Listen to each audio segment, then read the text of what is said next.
शिवसेनेमध्ये होत आहे। अशी चर्चा आहे की काही बडे स्थानिक जे नेते आहेत ते देखील आता तुमच्यासोबत येणार आहेत आणि उपमुख्यमंत्री एकनाथ शिंदे यांच्या उपस्थितीमध्ये पक्षप्रवेश होऊ शकतो। धमाका कधी पाहायला मिळणार आहे? 18 तारखेला स्वतः राज्याचे मुख्यमंत्री हे दावोसला जात आहेत। मी 19 तारखेला दावोसला जातोय। मी 24 तारखेला परत येणार आहे। त्याच्यामुळे 24 तारखेपर्यंत आपण वाट बघावी। आपल्याला अपेक्षित असलेला आणि जनतेला अपेक्षित असलेला उभाटाचा फार मोठा पक्षप्रवेश हा पुढच्या 8 दिवसामध्ये होणार आहे। शिल्लक आहे ते संगमेश्वर आणि विशेषतः रत्नागिरीमध्ये हे प्रवेश असतील।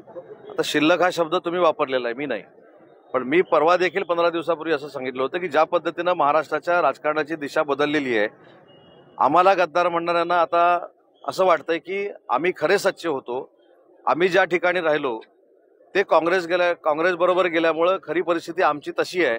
त्याच्यामुळे हे सगळं रिअलाइज झाल्यामुळे सगळी लोक हे उभाठामधनं आमच्याकडे येत आहेत।